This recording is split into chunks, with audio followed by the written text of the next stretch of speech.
We always do policy issues, discuss contemporary things which are prevailing in the economy or the world, and get the best minds to come and speak to us. The Prime Minister has often said, and he plans way ahead. And he has spoken about 75 years of India's independence. And he has also started speaking about 100 years of India's independence. Today, we have invited somebody who has written a book on India 2030, A Peep in the Future.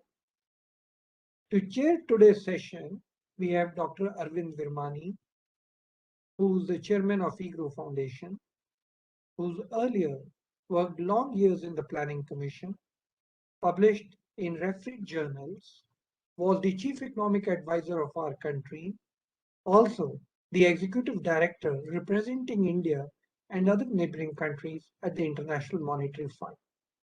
He has long years of experience and also looking into the future. Today, he's chairing the session that we have, and I would now request Dr. Arvind Virmani to take over, please. Thank you.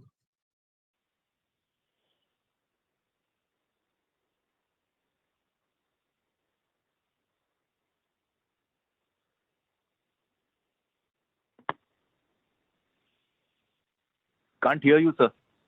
Sorry. Yeah. So let me start by introducing our speaker for today, even though I can't see him, but if everybody can see him, that's fine. So Gautam Chikkamane is Vice President of the Observer Research Foundation, and he has worked as earlier as Vice President of Reliance Industries and has served as a director on the boards of CARE India, Financial Planning Standard Boards, and other companies. He has held leadership positions in some of India's top newspapers and magazines, including Hindustan Times, the Indian Express, and the Financial Express. He has been a Jefferson Fellow in 2001. As Dr. Charan Singh has already said, his today's talk is based on a book which he edited and probably also was author of some of the chapters. Before turning it over to him, I should just mention what Charan had said. We at IGRO, we have been working on various aspects of the future. And one of those was a paper a couple of months ago on India Vision 2050. And we are also doing other work in this area. So we are very happy to have Gautam speak to us on his book, India 2030. With that, over to you, Gautam. Thank you, sir. It's a privilege to be here. Thank you, everybody. And I'm always happy to talk about my book. And having done several talks, what I've realized is that the core idea of the book, which is the rise of a Rajasic nation, which is the subhead of the book, elicits a whole lot of questions and comments, critiques, clarifications, and even people who know more tend to hold forth on it. So as I discussed earlier, I think my introduction is going to be very short. And I think this is a theme which merges philosophy with day-to-day current affairs. So philosophy and materialism are coming together in this book.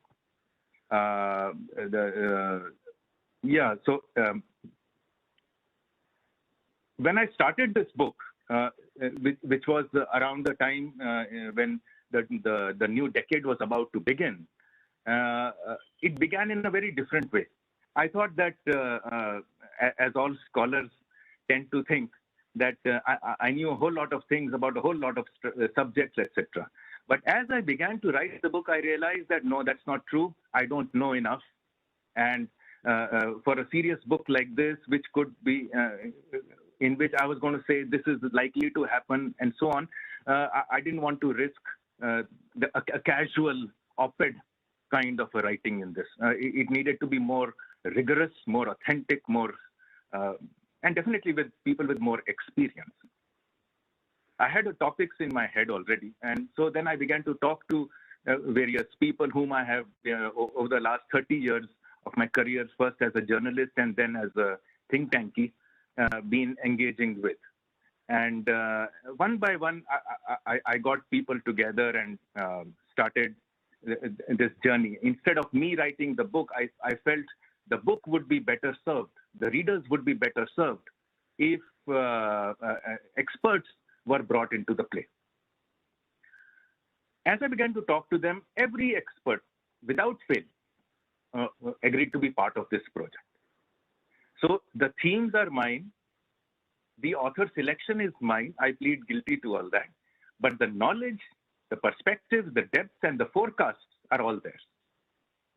I only offered them one challenge, which is that, and it is something that all the thought leaders accepted and sort of relished, which is that I didn't want it to be a prescriptive essay. You know, we keep doing this all the time. For instance, you just mentioned, Arvindji, that you released a certain document of India 2050, if I'm correct.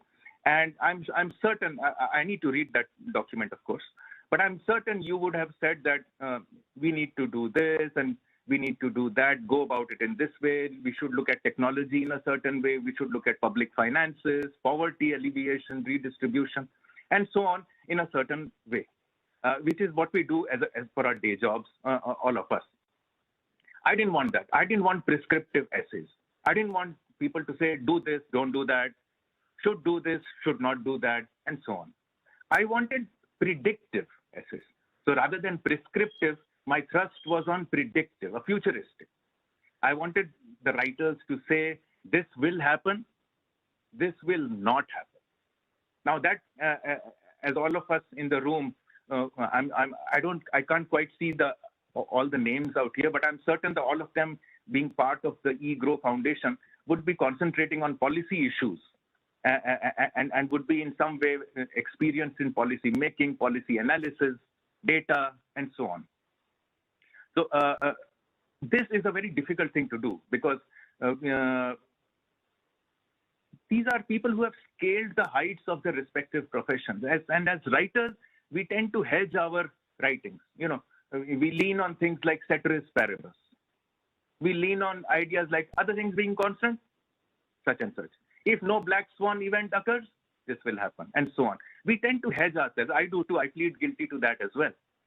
But 10 years, over the next 10 years, how India would look like, or how it will shape up, is a lot of time to glide over these bumps and changes and all the hedging that we wish to do. So what we have now are 20 predictions of what will happen over the next decade in India, to India, from 20 thought leaders. Each of them absolute on the top of their profession. So like a good editor, I thought I would take up whatever is left out of these themes. And I usually enjoy taking up themes that I don't know enough about.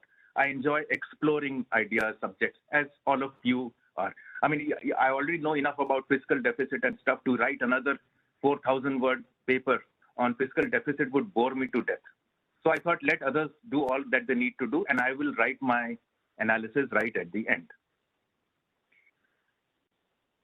But when I started receiving the chapters from across the people, from all the experts, the thought leaders, things began to change. And my view about what this book was, how it is shaped, how the book is shaping up, a book that recognizes where India would be, is shaping up as a document here.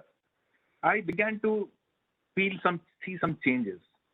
So the first thing is I found that all the thought leaders are optimistic about India 2030.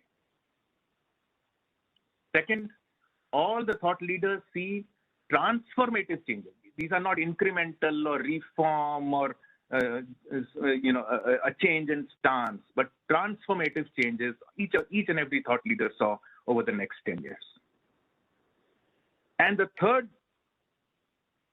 all the leaders see the rise of India through a shift in thinking, approach, and actions. So when I put these together and began to sort of assimilate what was written and put it together in some form of an introductory chapter, I realized that we are looking beyond the subject, beyond expertise. I felt we had something unique. There was something larger than ourselves that was going on, that is going on in India right now. I'm also, for some of you who know, a student of Indian intellectual traditions. And I found this something that was bothering me, some resonance in what is known as the Sankhya philosophy propounded by Rishi Kapila. Any of you who has read the Bhagavad Gita would be conversant with it. It's there in chapter 10 and chapter 14 on how the Sankhya Yoga, they intermingle with each other. So at the risk of repeating something that many of you would already know, Sankhya is the principle of Purusha, and within Sankhya there are 25 traits. Within them there is Purusha and Prakriti, and this philosophy explains the existence through two causal entities, the inactive and immutable Purusha and the active energy Prakriti. In turn, Prakriti, the driver of actions or inactions in all beings, comprises of three modes of energy, or what is known as gunas: tamas, rajas, and sattva. As we all know, tamas is defined by inertia, indolence, lack of will, lethargy, laziness.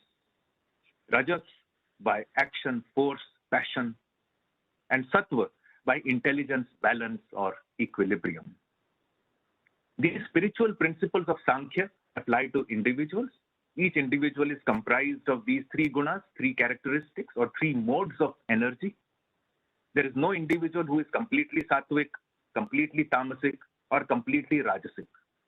Each is a combination of the three forces, with one dominating the personality at a certain time, another at another time, or perhaps as a being to experiment or to express who that personality is. So the Sankhya philosophy, as propounded by Rishi Kapila, applies to individuals.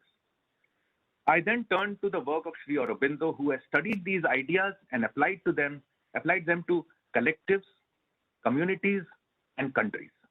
According to him, the dominant force of a nation, which is the collective consciousness of citizens, could be any of the three gunas. In fact, the history of nations can be studied in the cyclical progression from tamas to rajas and back. So tamas to rajas, tamas to rajas. The sattvic force, according to Sri Aurobindo, may have been perfected in a few individuals, maybe some rishis, but has not been seen in a sustained collective or national expression. According to him, India has been steeped in tamas for centuries. This attracted invasions, as we all know, Turkic and British. India was rich beyond words and had a long history of cultural unity. Its temples were self-contained banks. Its libraries were brains of knowledge. All of it was looted, her people conquered, her energy drained. We all know this. Now, I take these concepts, which is the theory of individual gunas by Kapila, and their application to nations by Sri Aurobindo, and carry them to a 21st century India based on my personal experiences and what I see around me play out. When I read the chapters by these thought leaders, I saw a Rajasic India play out in politics, in economics, in business, in religion, science, innovation. Anywhere you look, you will see a Rajasic upsurge. You have to duck in order not to see it. That doesn't mean every citizen has become Rajasic. It simply means that the dominant body of the nation is becoming Rajasic, dynamic, action-oriented. The contributors have not used either the word Rajasic or the idea behind it while writing their forecast, and this is one of the major criticisms this book has faced. And I plead guilty to that. But the philosophical essence underlying their writing, as you would see when you read the book, is this Rajas. So, Dr. Rajesh Parekh looks at health as something beyond a cultural extinction event. He says new diseases will push research as much as bioterrorism. The former I see as a Rajasic push under the Sattvic influence, which is what India did, for instance, with its vaccines. We are among the few countries that have our own vaccine. And the latter from China as a Rajasic push under the Tamasic influence, bioterrorism. Ram Madhav writes on politics and says, there is now an irreversible shift to conservatism and the rise of India towards becoming a great power. Great power may be a big expression. Perhaps he means great regional power. Nonetheless, the thrust is the same. This decade, he says, will belong to India, and its resurgence will be driven by Bharat. Vivek Debroy writes on the economy and says that the domination of wealth redistribution will be replaced with wealth creation in this decade. Redistribution will happen. It will continue. But this decade will be the decade when this tremendous wealth creation also happens. In fact, he argues somewhere in his chapter here that we need to worry about inequalities. Let us get to $20,000 per capita income before we start worrying about inequalities. The former head of RAW, Vikram Sood, tells us how technology will change the way intelligence is gathered and how spies operate. He gives delicious examples of what's happening. I mean, it's no less than a James Bond movie. China and Pakistan will remain threats to India, while Islamist radicalization and Islamist terror will add their weight. And these are the these are the intelligence risks that India will need to countenance with. Samir Saran writes that he writes on foreign policy, that India will be a bridge nation, and will be the first major power to transition from a low to middle income economy amid the fourth industrial revolution, amid a receding globalization, amid a cleaner planet. So our challenge there is to be a bridge nation between various approaches to the planet while looking at economic growth. Amrita Narlikar writes on how in multilateralism, India will move from principles to transactions. Our stance in various multilateral organizations has been one of principles. We believe in this principle, we believe in that principle. But if you see over the past 5-6 years, as Arvind ji would know better than I do, because you have represented us at the IMS, you would see that from principles we're becoming far more transactional. But then she says we will be back to principles because values will return and enrich global engagement. We are seeing these debates play out in Europe, for instance. They are completely valueless. They talk about values, but they go and hug China. And right now China is reshaping. Some commentators even say EU is becoming China. And I think India is going to be part of that debate in the multilateral area. Justice Sri Krishna talks about the future of justice. Abhijit Iyer Mitra about the 9 trends that will dominate the 2020s in defense.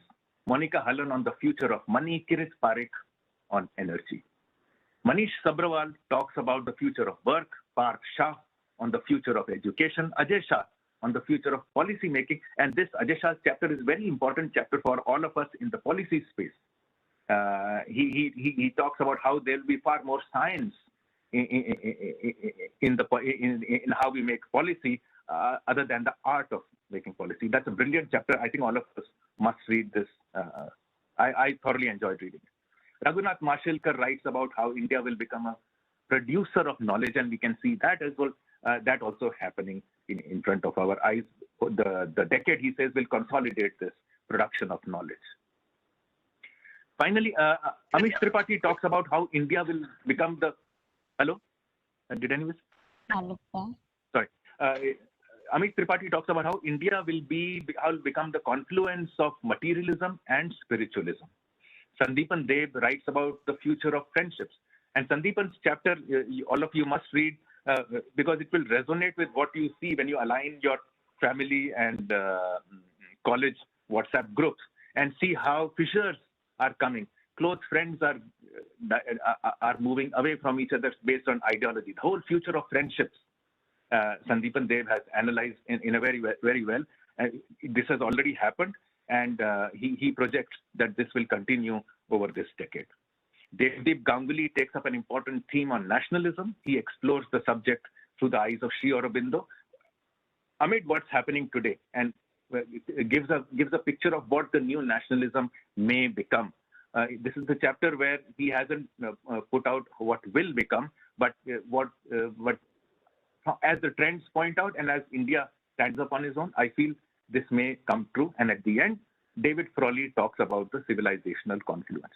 Now, When you take all these chapters together, at least when I took all of them together and analyzed them through the philosophical underlying it, what is going on? What is the real trend? What is the story behind it?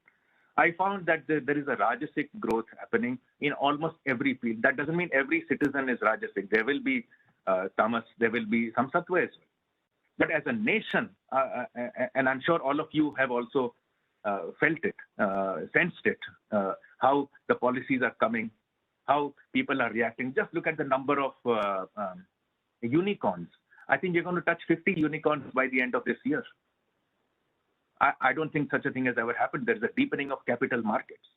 There is a standing up to China, which we have not done before. There is the Balakot incident. I don't think we have gone out and announced that we have gone out and bombarded Pakistani territory. There is a great amount of coming together in the form of Quad, people with values. That doesn't mean that the relationships are friction-free. But the fact that people are coming together, India is 2.7 trillion today. India is expected to be 5 trillion shortly and 10 trillion within the next 12 or to 13 years. This, I feel, is the story of India. This is the untold story. I've tried to tell it with as much imagery as possible within the philosophical abstractions that Indian traditions offer us. And the experts have talked about the various sectors. But I'm quite confident, and I see a lot of people agreeing with it, resonate with this idea. This is some sort of a, it's not been articulated before, but I think it's all there in front of us. And I think I'll just stop here because I want to hear from you, from experts, on how you perceive this change that's happening in our country. Thank you very much. Thank you. Charan, before I ask you for any comments and questions, I'll only put forward one issue. I think you've explained the book very well, and I'm sure people will go out and want to read the book, buy it and read it or whatever.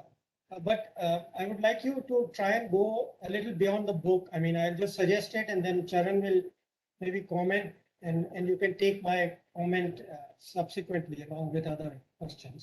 But really, I would like it if you can go a little beyond the book and tell us, because you have a lot of experience of the private sector, etc., which many of us kind of don't have actually.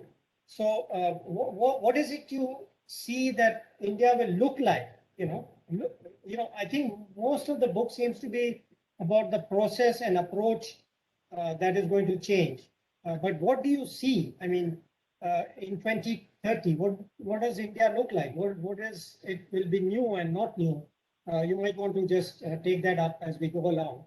But before you do that, let me ask Charan, do you want to add something or some questions or comments? I totally agree with the question that you have raised and would like to know more beyond the book because he's a thinker and he has synthesized so many people together in his book. And I'm sure, as he mentioned, he evolved. But I also had another thought, and there is lots of research going on religion and growth in the Western world. Robert Barrow and his wife, Michelle, have recently come out with a book also. And as we know in sociology, there is a strong relationship between religion and economic growth. We all know about Calvinism and all that. So my own thoughts have been that in our country, we probably need to go beyond these issues and focus on growth. Alternatively, if there are forces within us which we find root in our own religion, wherein because you have started from Bhagavad Gita and you spoke about the three gunas and you said, okay, this is Rajas, Tamas and Sattva, and Rajas is where we are all heading to. Tamas would make us very depressed and stale and not progressive at all. Then my question is, while we were being looted and booted and cheated, 800 years, or even if you don't want to say 800 years, last 300 years, certainly. Were we passing through tamas at that time? And now that we are unbottled, are we really speaking about rajas in that context? Finally, the Satyugas that we are so proud of and so fond of, and that's the golden era when everybody is contented. The Satyuga, does Satyuga stay on Sattva? So when you took the philosophical ground, this made me very curious as to what is the position that we should take in days to come. Thank you.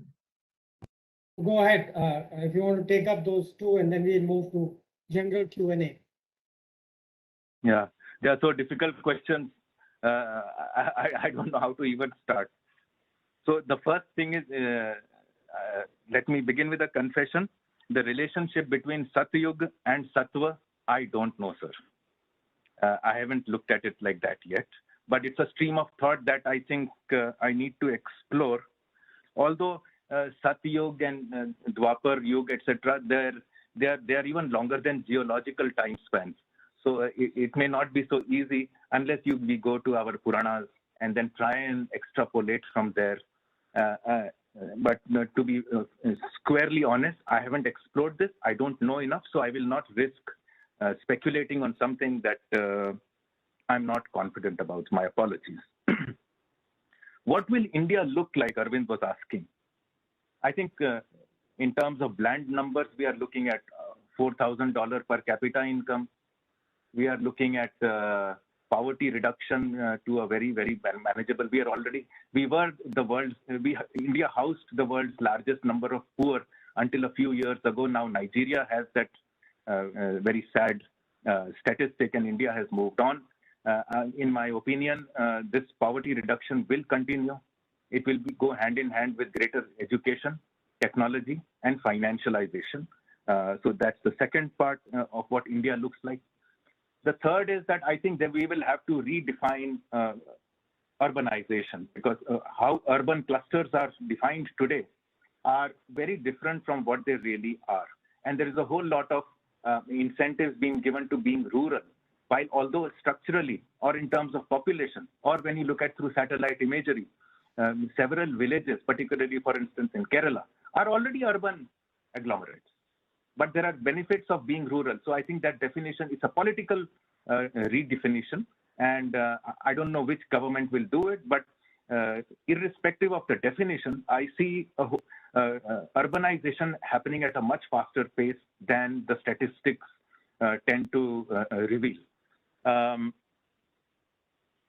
Urbanization, I don't know how to even start defining it beyond populations, but I see hospitals going, trickling down. I see healthcare trickling down. I see schools trickling down. I have traveled Bihar, all over Bihar in one of my previous stints. And I see all the facilities that are there to an urban, well, forget the malls and the roads. And the qualitatively, they may be different, but mostly they are all there for the people. So I think, and if you look at the population clusters, there will be India is already a fairly urbanized country. That's my assessment. And that's what in this chapter, Ruben writes, I'll just, India lives in livable cities. So it's just a question of redefining what an urban or what a city or what a capital or a tier 1, tier 2, etc. is. And yes, there are villages, they will be there, they will remain. But I don't think the extent of what we perceive as a village is really a village in terms of facilities anymore. I think India has moved a lot, and not just in the last, I'm not talking about any political, I think over the last decade, maybe 15 years, we have seen a lot of change happening to the countryside. Of course, technological acceleration in the past few years has enabled, for instance, banking. Jan Dhan account, for instance, is a primary thing. And around that Jan Dhan, around direct benefits, a whole lot of markets, infrastructure, roads, hospitals, etc. have come up. Okay, thank Were we you. in tamas when we were conquered? Yes. Good. I say yes with conviction, firstly because of what I have read and when I read it in the context of these gunas. But I also have a great conviction because Sri Aurobindo has particularly stated that India fell into tamas. And around just before the freedom movement began, the rajas began to rise in some fits and spurts here and there. And gradually it has now become a larger number of people have become more rajasic. My sense is demography could be a constituent of this rajas. I feel the younger the nation, the more dynamic. The young come with aspirations of their own. They come with hopes. They come with energy to do things. And I see India being a young country.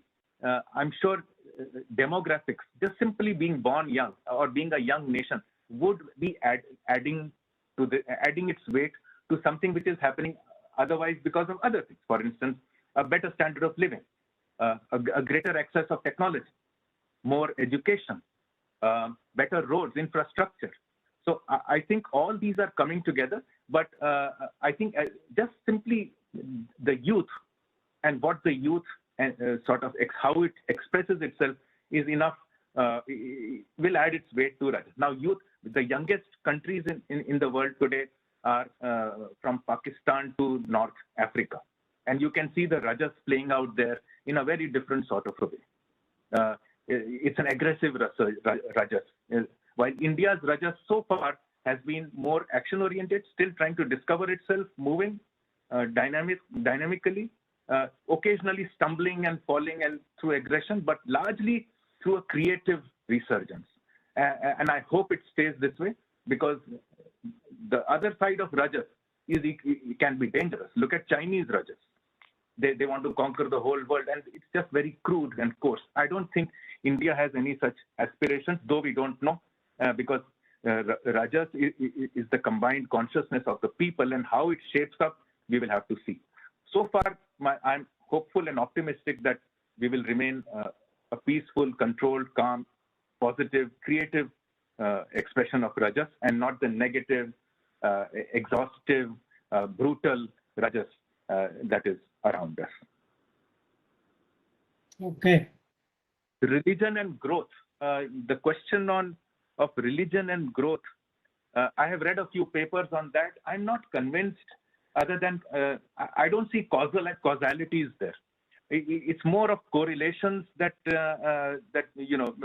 such and such religion at such and such time exploded in such and such way. Correlations are there, but I don't see causalities between religion and growth, either positive causalities or negative. I see more of a spiritual. This tamas, rajas is more a spiritual concept than a religious one. Of course, it's happened in Hinduism, no doubt about it. The root is Hinduism, that's correct. Or let's not even call it Hinduism, it could be Sanatan Dharma. That is the exact definition, or Vedic. But I don't know whether religion and growth are causal entities.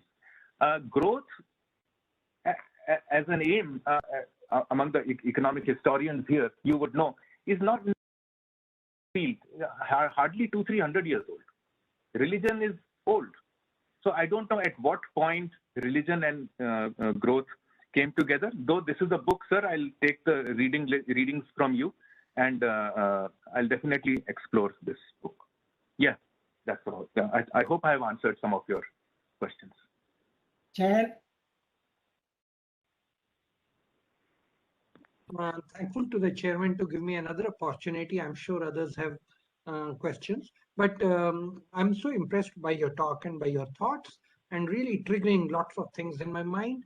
Now, one thought that I have, because I have worked with Robert Barro in a different context of debt management, but he and his wife were in the midst of writing that paper and writing that book. So therefore, I was very closely associated the way they were developing the book and rationalizing how growth was taking place. Then they've come out with a paper too. Now, the point that I have in mind is, Gautam, I am thinking if Rajas drives growth, And rajas would mean that we have to concentrate probably in competitiveness, and that is what drives growth. You were wondering, what is it in rajas? Is it good rajas, bad rajas? Chinese have a bad rajas, we have a good rajas. But I think it is the competitiveness that is driving growth, and competitiveness is also giving rise to rajas. And therefore, I'm totally with you that when the competitiveness was permitted after independence, and until independence, we were suppressed, and therefore competitiveness was not possible, we probably were not able to grow. And now, when you are saying in the last few years, when competitiveness is increased, public versus private versus new private, and then digitalization, and that has really given rise to those motives which are leading us into growth. So I thank you for this observation. I only would like to know from you, because we have to think of 2030 and beyond 2030. As you yourself mentioned, 5 trillion and then 10, and then at the end of the day, we want to go back to the golden sparrow era where India was the richest country on the planet. How do we go about doing it? Now, therefore, when you started with Geeta, I'm totally with you. My question to you is, are there any social ways, techniques of social engineering that rajas in the positive sense prevails and our journey continues? Is philosophy or is religion or Sanatan Dharma able to give us some cues, some keys which we can adopt so that this positivity, the impulse of growth continues? Thank you. Would you like to add anything, Charan Singh ji. Gautam? Yeah. Yeah. You are forcing me to think about another book, because to answer your question, this is a topic for another book altogether. So I'm grateful to you. Maybe I'm happy to co-author with you. Observer and ego. My honors. I'll be honored. When I said bad tamas or good tamas, I didn't mean it in the good versus bad, evil sort of a way. I meant it as tamas under the influence of sattva, and rajas under the influence of sattva, and rajas under the influence of tamas. So I don't think tamas is bad. I think tamas is a necessary condition, because tamas gives you stability. So, for instance, just to express it through the institutional window, I think legislature and executives are naturally expected to be rajasic. They are supposed to capture the aspirations of the people, convert them into laws, execute those laws and policies, and that they are dynamic. Judiciary, once the law is there, is expected to be tamasic. You have to follow the law to the letter and spirit. It's a different matter that several judges want to become lawmakers or prime ministers in the garb of zero accountability. That's a different debate altogether. But just structurally, fundamentally, I see the judiciary as a tamasic base to which you can resort. If some harm has been done to you, you go to that base. So there are constitutional provisions which are permanent. And then you have the legislature and the executive that gives you the rajasic force. So this is just to say that tamas has its place. It is important. So does rajas. It is just which area of the national consciousness are we veering towards. By the way, I could be completely wrong.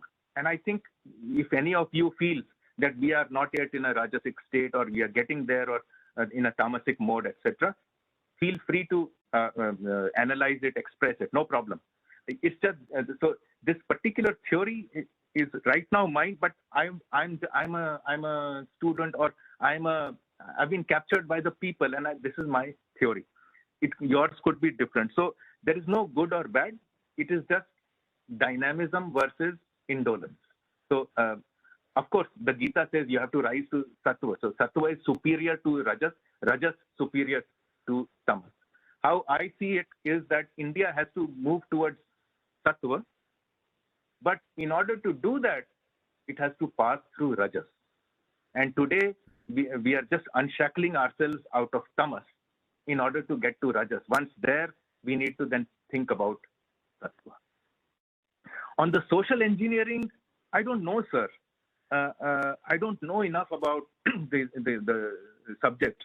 What I do know is that we are being systematically told not to respect who we are, our philosophy. We have 6 intellectual traditions. I don't see them being taught. I wasn't taught either of these things in my school or in college. When I look at the syllabus of the, graduates, even philosophy, bachelors of philosophy, I don't see Mahabharata, I don't see Puranas there, I don't see Kapilas there, I don't see Ved Vyas there. But I see a whole lot of Western philosophers to which we now keep mouthing. Aristotle is there, Plato is there, Tocqueville is there, etc. So I think I don't want to blame any education sector or whatever. It's just that the West taught philosophy in a certain manner. We imported it blindly and we taught it down the line. As a student, I found myself citing Aristotle and feeling very cool about it. But now I see, when I compare it with any of our own intellectual schools, and at the moment I don't even know Sanskrit. So I'm leaning on scholars like Vivek Debroy, who has translated several of our scriptures into English. Even then I feel just, a handful of pages contain such profound knowledge out there. I think that knowledge we have to own. It's already inside us. Anytime any Indian reads, and I, as a student of Mahabharata, I know this for a fact.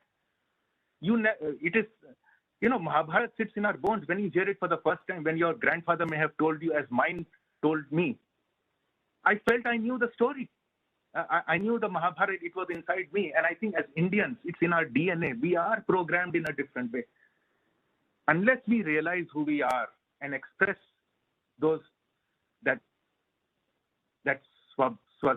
we have to understand our swabhava and through which express our swadharma.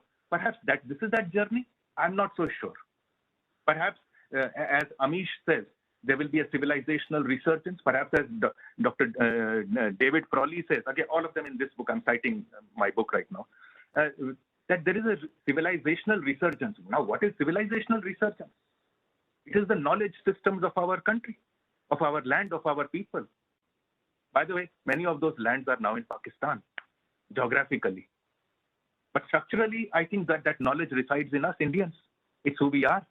And I think, I don't know about social engineering and the philosophical cues, but what I do know is if we know ourselves, if we understand who we are, if we understand our swabhava, and then express our swadharma, I think social engineering will happen on its own. Right now, we are being the narratives are very westernized. The caste versus varna, for instance. I don't know if I've answered your question, sir, but I just feel that about social engineering, I know very little, but about philosophical understanding, if we need to know ourselves, and at least the intelligentsia who creates narratives, who builds ideas, who engages with them, we need to know ourselves. We can't keep mouthing. I'm tired of Tocqueville, by the way.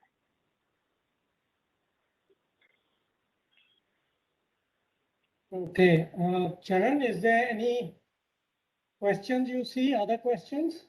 I actually don't see any questions, but I'm sure if somebody raises a hand, we can ask them, and we are opening the forum for questions.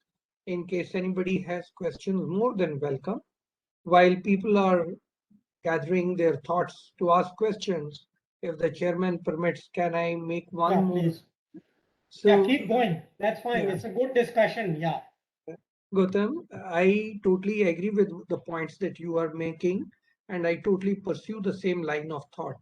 Let me tell you, we in India might not be pursuing social engineering, but we, in a way, are so much influenced by the Western world, by the Western thoughts, Western dressing up, Western food, that in a way, when our habits change and everything changes, our style of worship changes, our style of working changes, our style of education changes. It is social engineering. The fact that you mentioned that how many of us have read Premchand, by the way, Munshi Premchand, and how many of us know Shakespeare and all his writings? You see the difference. It's amazing. So I have always held on to that view that when you are in the Indian environment, Indian climate, it is important that you read the Indian authors because then you feel so much familiar with them. The education system that you just mentioned, which only talks to us about Aristotle and Socrates, but does not talk to us about Aurobindo or Guru Nanak or Swami Vivekananda or the Ved Vyas, is our fault. That's social engineering. Somebody weaned us away from our roots and then taught us about Shakespeare. All the years that you and me have been in school, I was only taught moral science.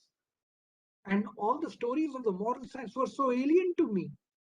But when I grew up and started realizing, and for the first time, I read Gita, I was 18 years. Why should a boy in India, born, brought up in India, of Indian parents, be exposed to Gita at the age of 18, but to moral science at the age of 5? That's social engineering. So that is why I say thinkers in India in the last 75 Yeah. years have to think that India, which was the golden sparrow, and was the golden sparrow because of its work ethics, work ethos, as well as what they would do. Means I'm not sure if Indians knew about the atom, which I think they knew because they spoke about Anu Shakti before anybody else in the world knew, but they did not conceive an atom bomb. So it is the positive rajas versus the negative rajas. In Sir, engineering, what I feel is that we have much to learn from the West. I think in terms of materialism, in terms delivering products and services, they have gone ahead of India. They have been ahead. For instance, all the innovations have come from the West. The shirt we are wearing, it's such a convenient thing to wear. The trouser, you just tie a belt around it. So it's so convenient to walk around with. So there are practical technologies, or most of the technologies have come from the West. And now, of course, many of them are being taken over by China and some by India. Fintech, for instance, India is the leader, global leader in fintech. There is no other. We are eons ahead. People are crying over T+1, for instance, in stock market today, while actually it is the aspired goal for across the world. India is among the cutting edge markets in the world. And now people are crying that we will have to run away because we cannot deal with T+1. How ridiculous is that? I don't know. So we have our advantages, but the West does too.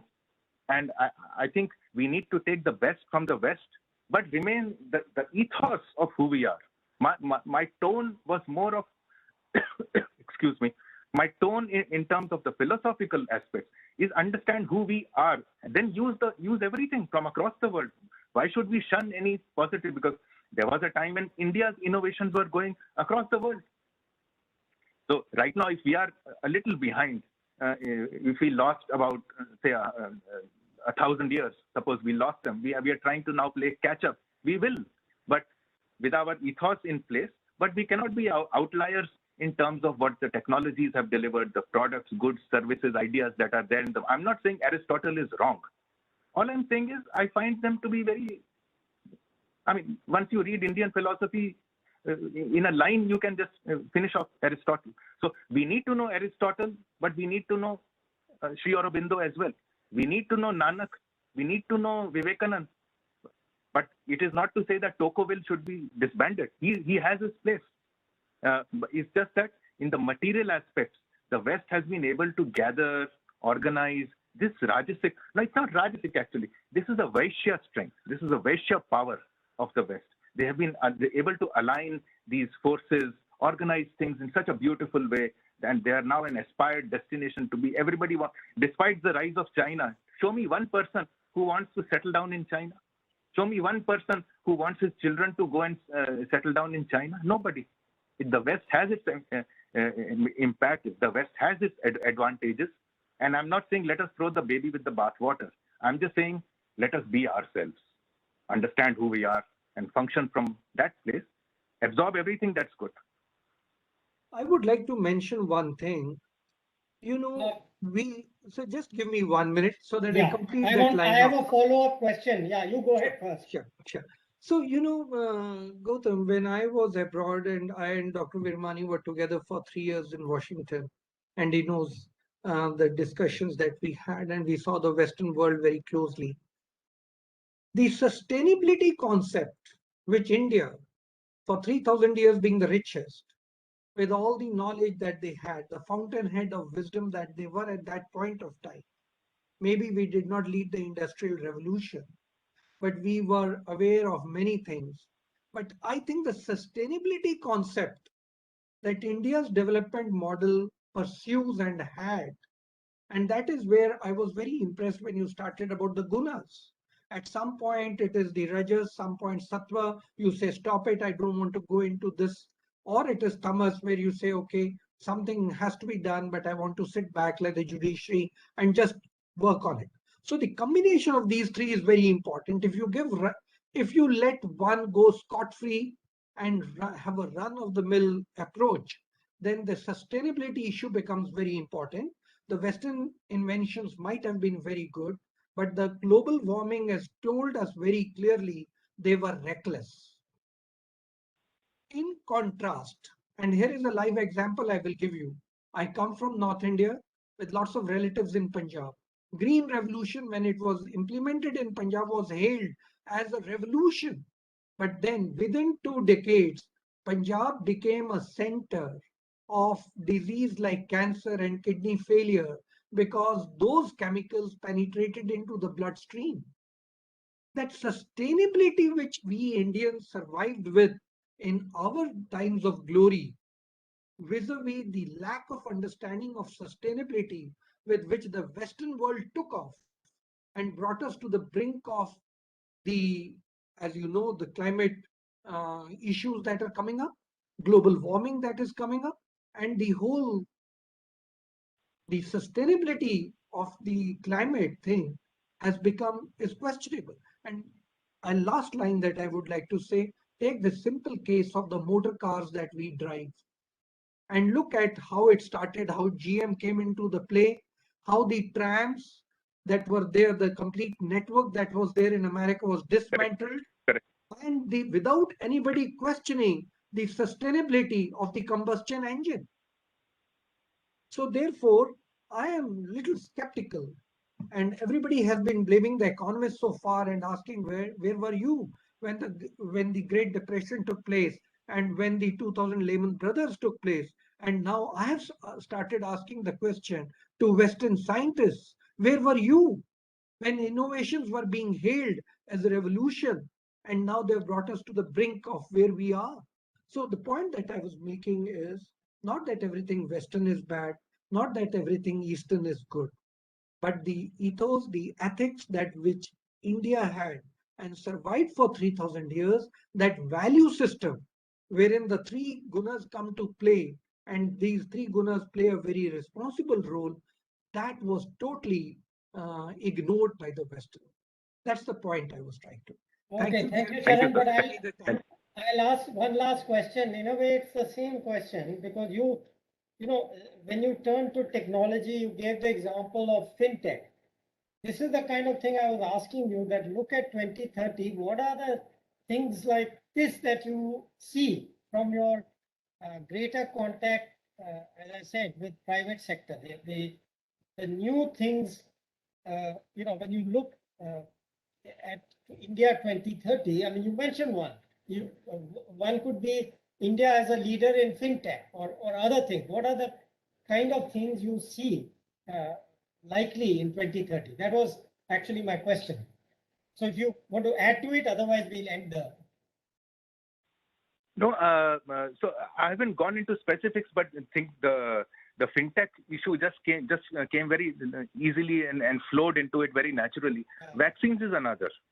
But below the vaccines or the healthcare or the pharma industry or the technology or the fintechs is this notion of rajas. Now, let me just give you an example. Over last 3 years, I think 1,500 laws have been repealed.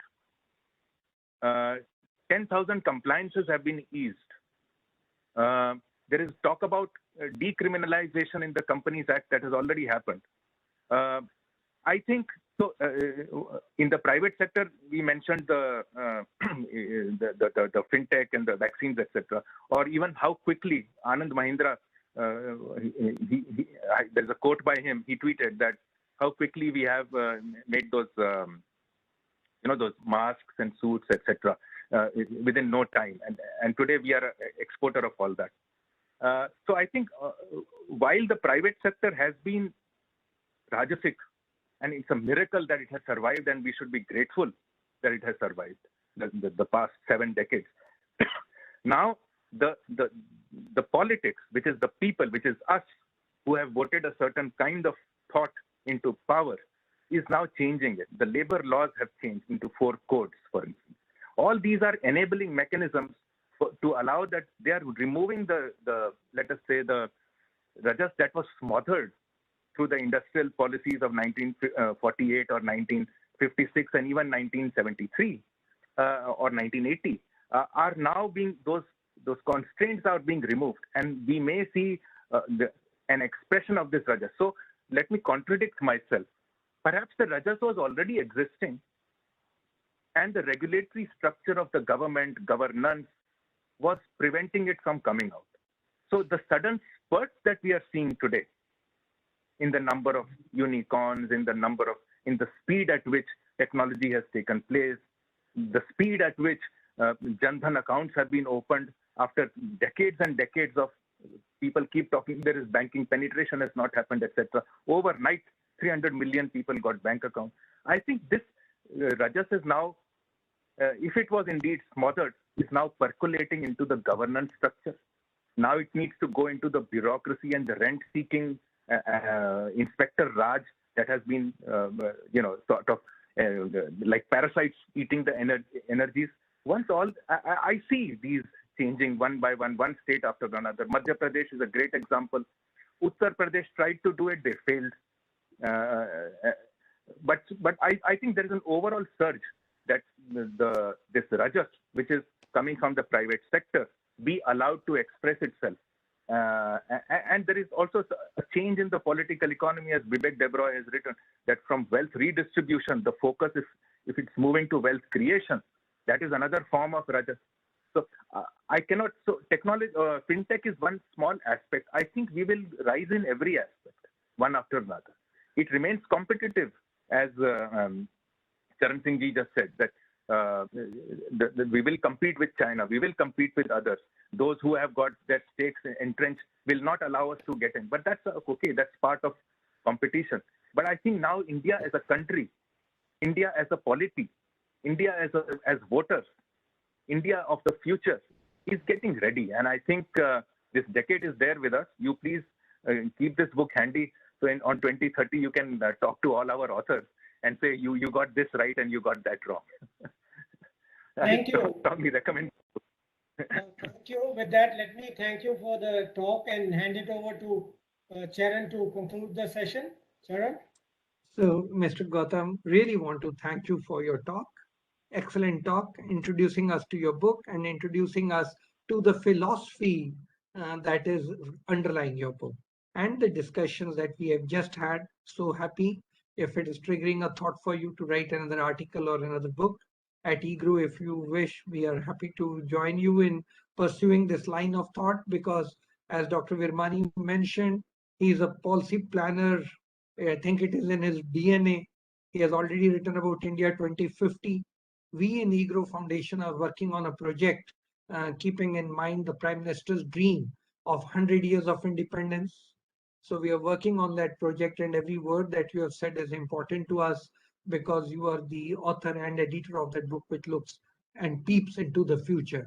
We are trying to peep into the future 25 years from today, and any inputs that you have, will be thrilled to consider them and bring them. Thank you, sir. We would be having your recording on our website by tomorrow. I'll be happy to share it with you. I'll send it. And we would like others also, because this is such a beautiful thought which he has brought in our discussion of economists, that the gunas play a role. I'm sure if each one of us delves deep into the Indian literature, we'll be able to identify so much and take guidance from there. So I want to thank you, Gautamji, for bringing such an important issue to our notice, and the way we think really going to change. Tomorrow, with your presentation available on our website, we would be happy to send it across to all of you so that we can develop this thought further. I also have an important announcement to make. We at eGrow Foundation, as you know, contribute into policy making. On October 5, from 3 to 4:30, we are going to have a discussion on the monetary policy. Dr. Virmani will be chairing the session, and this is the shadow monetary policy with experts as well as participants from the industry, ASSOCHAM joining us. That is October 5. On October 8, our traditional webinar time, Friday, 4 p.m. to 5 p.m., Gautam Mukhopadhyay is going to be speaking to us on Afghanistan and China, the issues that have been burning and playing a very important role in the geopolitics in the region. So Gautam Mukhopadhyay will be speaking to us. This is the third in the series. We have had earlier speakers who have come and spoken to us about this. So I'm going to request all of you to kindly consider and slot pencil the shadow monetary policy on October 5, 3 to 4:30. On October 8, Friday, we have Mr. Gautam Mukhopadhyay speaking to us the contemporary issues in the geopolitics around India, 4 to 5 p.m. Have a good weekend and hope and look forward to seeing you again in the next few days. Thank you very much, all the participants, Thank you, sir. the speaker, and Dr. Virmani. Thank you, Thank you. sir. Thank you. Thank you, sir. Thank you.